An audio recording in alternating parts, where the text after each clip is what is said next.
매일 성경 묵상 나눔 11월 6일 금요일입니다. 역대하 6장 1절에서 12절이 오늘의 본문입니다. 오늘의 본문입니다. 그때 솔로몬이 이르되 여호와께서 캄캄한 데 계시겠다 말씀하셨사오나 내가 주를 위하여 거하실 성전을 건축하였사오니 주께서 영원히 계실 처소로소이다 하고 얼굴을 돌려 이스라엘 온 회중을 위하여 축복하니 그때에 이스라엘의 온 회중이 서 있더라. 왕이 이르되 이스라엘 하나님 여호와를 송축할지로다. 여호와께서 그의 입으로 내 아버지 다윗에게 말씀하신 것을 이제 그의 손으로 이루셨도다. 이르시기를 내가 내 백성을 애굽 땅에서 인도해 낸 날부터 내 이름을 둘 만한 집을 건축하기 위하여 이스라엘 모든 지파 가운데서 아무 성읍도 택하지 아니하였으며 내 백성 이스라엘의 주권자가 될 사람을 아무도 택하지 아니하였더니 예루살렘을 택하여 내 이름을 거기 두고 또 다윗을 택하여 내 백성 이스라엘을 다스리게 하였노라 하신지라. 내 아버지 다윗이 이스라엘의 하나님 여호와의 이름을 위하여 성전을 건축할 마음이 있었더니 여호와께서 내 아버지 다윗에게 이르시되 내가 내 이름을 위하여 성전을 건축할 마음이 있으니 이 마음이 내게 있는 것이 좋도다. 그러나 너는 그 성전을 건축하지 못할 것이요 내 허리에서 나온 내 아들 그가 내 이름을 위하여 성전을 건축하리라 하시더니 이제 여호와께서 말씀하신 대로 이루셨도다. 내가 여호와께서 말씀하신 대로 내 아버지 다윗을 대신하여 일어나 이스라엘 왕위에 앉고 이스라엘의 하나님 여호와의 이름을 위하여 성전을 건축하고 내가 또 그곳에서 여호와께서 이스라엘 자손과 더불어 세우신 언약을 넣은 궤를 두었노라 하니라. 오늘 본문은 어제 본문에 연결되어지는데 지성소에 언약궤를 놓은 후에 이제 솔로몬이 하나님께 기도하고 또 이스라엘 백성들 앞에서 하나님께서 다윗과 또 자신을 사용하셔서 이 전을 지으셨던 것에 대한 간증과 같이 이야기하고 있는 부분입니다. 두 개의 단락으로 나눠져 있습니다. 그때라고 말하고 있는데 이 그때라고 하는 부분은 어제 본문에서 이어지는 거죠. 언약궤가 지성소에 놓이고 또 제사장들과 레위 지파들이 음악으로 악기 연주로 찬양으로 하나님을 예배할 때에 하나님의 임재가 그곳에 임하고 또 그 상황에서 이제 솔로몬이 여호와께 기도하는 부분이죠. 여호와께서 캄캄한 데 계시겠다 말씀하셨사오나 내가 주를 위하여 거하실 성전을 건축하였사오니 이 성전이 주님이 거하실 영원한 처소입니다. 이렇게 말하고 있는 부분입니다. 이 캄캄한 데 계시겠다 말씀하셨다고 말하는 이 캄캄한 것은 어둠이라는 의미가 아니고 이제 그 구름이 어제 본문에 구름이 임하여서 그 제사장들이 거동하기 힘들었다 이렇게 말하는데 감춰져 있다라는 뜻이죠. 그러니까 구름이 진하게 내려서 앞이 보이지 않아서 움직일 수 없는 그런 상황을 캄캄하다 이렇게 표현하고 있는데 하나님이 우리가 이해할 수 없는 영역 또 신비의 영역 또 우리의 사고를 벗어나 있는 영역 가운데 있는 또 초월적인 하나님의 어떤 모습에 대해서 강조하고 있는 겁니다. 그러니까 오늘 본문을 통해서 솔로몬은 어떤 기도를 하고 있냐면 하나님 멀리 계시지 마시고 가까이 오십시오. 저 밖에 계시지 마시고 이 집에 계십시오. 하늘에 계시지 마시고 이 땅에 오시옵소서. 이제 이렇게 이야기하고 있는 부분이죠. 그리고 영원히라고 하는 거니까 영원히 함께 해 주십시오라고 하나님의 어떤 강림 또 임재를 요청하고 있는 부분입니다. 단락을 요약해 보겠습니다. 저는 이 단락을 솔로몬은 자신이 하나님을 위해 성전을 건축했으니 오셔서 거하시라 하나님을 청한다 이렇게 요약했습니다. 두 번째 단락은 이제 솔로몬이 그렇게 하나님께 기도를 한 후에 얼굴을 돌려 이스라엘의 온 회중을 위하여 축복하는 부분이고 그 다음에 그 회중 앞에서 이제 하나님이 자기 아버지인 다윗과 자신을 통해서 어떤 일을 하셨는지에 대한 이야기를 간증처럼 하고 있는 부분입니다. 먼저 이야기를 하기를 하나님을 찬양한 후에 하나님께서 그의 이름으로 내 아버지 다윗에게 말씀하신 바를 이제 그의 손으로 이루셨다라고 말합니다. 하나님께서 말씀하시고 하나님이 이루셨다는 거죠. 많은 믿음의 사람들이 간증할 때에 하나님이 하셨습니다. 이런 이야기 하는데 그런 맥락에서 같은 이야기를 하고 있습니다. 이제 하나님이 그의 손으로 이루신 내용이 무엇인지를 구체적으로 이야기하면 벌써 출애굽에서부터 시작을 하는 거죠. 출애굽에서 시작을 할 때에 이스라엘 백성들을 가나안으로 약속의 땅으로 인도해 내실 때에 하나님이 가지고 계시는 의도가 있었는데 계획이 있었는데 그 계획이 뭐냐면 내 이름을 둘 만한 집을 건축하는 것, 그래서 그들 가운데 나는 너희의 하나님, 너희는 나의 백성이라고 하는 언약적 관계를 맺고 그들과 함께 그들 중에 있는 것인데, 그것이 이제 모세를 통하여 광야를 방황할 때는 이제 텐트의 형태로 이렇게 있었고요. 이제 정착한 후에는 이제 이 집이라고 하는 부분입니다. 집이라고 하는 부분을 건축하기 위해서라고 이야기하는데, 그래서 이제 예루살렘을 택하여서 장소에 대한 이야기를 하는 거죠. 그리고 이제 다윗을 택하여서라고 말하는데, 이제 그 집을 짓는 것을 주도해내는 어떤 지도자에 대한 이야기를 하고 있는 거죠. 이스라엘의 주권자라고 말하는 다윗을 통하여서, 예루살렘과 다윗을 통하여서 그 일들을 하게 했다라고 말합니다. 그러면서 이제 다윗이, 하나님께서 다윗을 왕으로 세웠을 때에 이스라엘 하나님 여호와의 이름을 위하여 성전을 건축할 마음이 있었다, 이렇게 말하는데요. 이 마음은 다윗이 품은 거죠. 하나님의 계획이 내 이름을 둘 만한 집을 건축하는 것이었는데, 그 하나님의 계획을 다윗이 알고 내가 하고 싶습니다, 내가 하나님을 위해서 그 꿈을 내가 이루어 드리고 싶습니다, 이 마음인데, 이게 자원하는 마음이고, 이게 비전이라고 말할 때 의미이죠. 우리가 비전은 보는 것인데 무엇을 보는 거냐면 하나님의 마음에 있는 것을 보는 게 비전입니다. 그래서 이제 그 마음을 품고 있어서 그 마음을 하나님 또한 좋게 보셨다는 겁니다. 선하게 보셨다.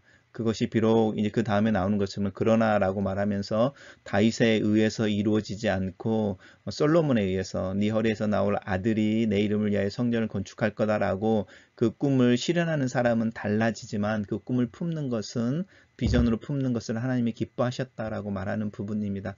우리가 신앙생활을 할 때 이 하나님의 마음을 아는 것 굉장히 중요하고, 하나님 마음속에 있는 계획이나 의도들을 알아서 내가 그것을 이루어드리고 싶습니다라고 손을 드는, 자원하는 마음이 신앙의 어떤 핵심일 수 있죠. 그래서 우리의 마음과 하나님 마음이 하나 되어진다고 말할 때 이사야가 이야기하는 것처럼 나를 보내십시오, 내가 가겠습니다라고 말하는 내용인데, 그 내용에 대해서 하나님이 선하게 보시고 그 사람을 통해서 이루시는 경우도 있고, 또 다른 사람을 통해서 이루시는 경우도 있지만, 하나님께서 그 사람을 사용하신다고 하는 부분은 변할 수 없는 것 같습니다. 그러면서 이제 이제라고 말하는데요.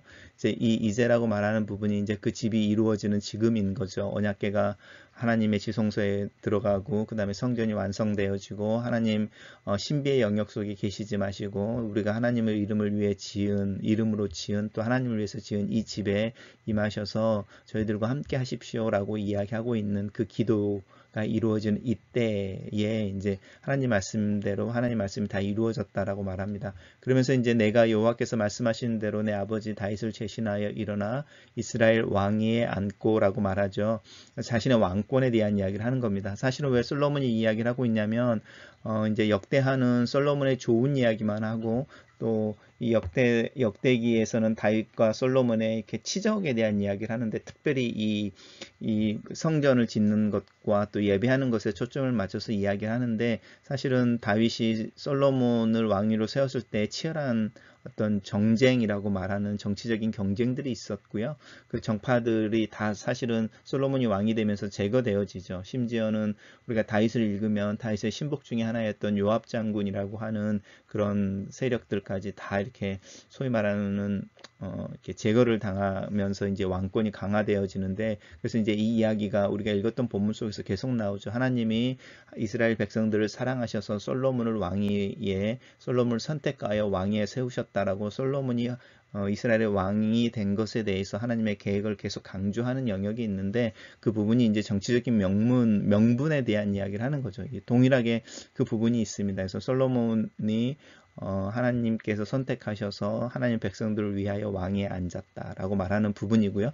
그 다음에 이제 그렇게 앉은 솔로몬이 여기 이제 이 다윗과 연관되어지는 부분, 왕위로 올라오는 것이고, 그 다음에 이제 이 건축한다고 하는 부분이 다시 내려와서 이제 건축을 했다라고 말하는 거죠. 그래서 결국은 솔로몬을 통해서 하나님이 의도하셨던 그 다윗의 주권자, 이스라엘 백성들을 다스리는 주권자라는 것과 성전에 대한 건축이 동시에 이루어지고 있는 것에 대한 강조를 하면서 솔로몬의 어떤 정당성에 대한 이야기를 또 하고 있습니다. 그러면서 그곳에서 여호와께서 이스라엘 백성들과 더불어 세우신 언약을 넣은 궤를 거기에 넣었다라고 말하면서 하나님의 약속이 이 성전 안에 이제 어떤 상징적으로 함께 하신다, 이런 부분을 이야기하고 있습니다.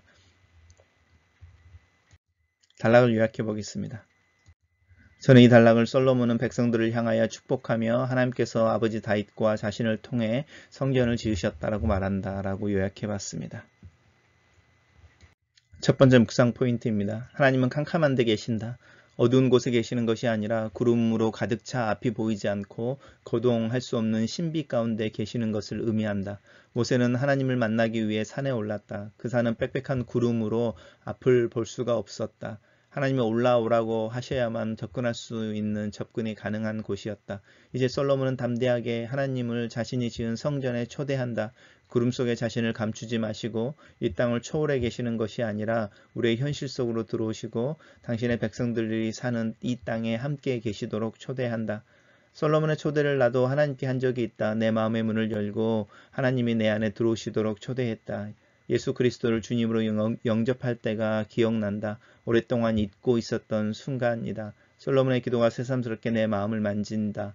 내 마음의 문을 열고 주님께서 내 안에 들어오시기를, 그리하여 나와 함께 먹고 살아가는 것에 대한 기도를 했던 그 기도를, 그 순간을 되새겨 본다. 그런데 이미 하나님은 구름 가운데 계시지 않았다. 하나님은 이미 솔로몬을 선택하셨다. 자기 백성들을 사랑하셔서 솔로몬을 왕으로 택하셨다. 다윗이 품은 좋은 선한 그 꿈을 솔로몬을 통해서 이루도록 솔로몬을 선택하셨다. 아버지의 꿈을 이어받아 그 꿈을 실현할 수 있도록 솔로몬을 허락하셨고 또 그렇게 스스로 그 일들을 이루셨다. 나 또한 예수 그리스도를 내가 영접하기 전에 하나님이 나를 이미 알고 계셨다. 내 시작부터 하나님의 계획이 나와 함께 있었다. 묵상 포인트 두 번째입니다. 솔로몬은 성전에 모여있는 백성들에게 하나님이 이루신 일에 대해서 말한다. 솔로몬의 이야기는 자연스럽게 자신의 간증이 된다. 여호와께서 그의 입으로 다윗에게 말씀하신 것을 이제 그의 손으로 이루셨다. 하나님의 약속과 이루심은 단순히 다윗과 솔로몬에게만 해당되지 않는다. 이는 오래전 출애굽의 과정에서 하나님이 가지고 계셨던 계획이었다. 내 이름을 둘 만한 집을 건축하기 위하여 다윗과 솔로몬을 선택하셨다. 여호와께서 그들을 선택하셨다는 것은 은혜이고 특권이다. 삶에 있어서 그리스도 안에서 하나님의 부르심을 이해하는 것은 참 중요하다.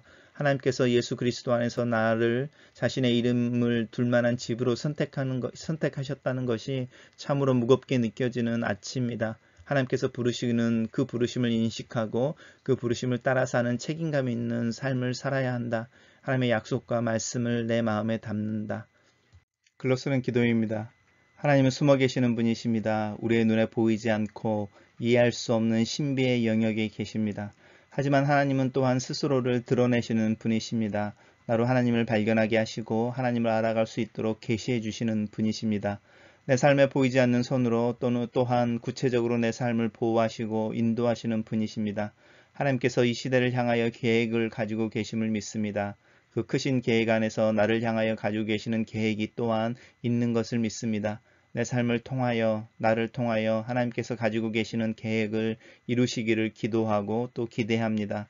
내 마음에 하나님의 마음을 더 알게 하시고 다윗과 솔로몬이 자신들의 삶을 향한 하나님의 계획을 알게 하셨던 것처럼, 그리고 그 계획을 스스로 자신들의 소원으로 품게 하셨던 것처럼, 그리고 그 계획을 친히 하나님의 손으로 이루셨던 것처럼 나로 하여금 하나님의 계획을 알게 하시고 그 계획을 내 마음으로 품게 하시고 소원하게 하시고 또 그 계획이 하나님의 인도하심과 능력으로 이루어지는 것을 보게 도와주시옵소서. 내 능력이 아니라 하나님의 능력으로 하나님의 계획이 내 계획이 되며 내 계획이 하나님의 계획이 되어 내 삶의 진행과 시간의 흐름 속에서 그 계획이 이루어지는 것을 보게 하시옵소서.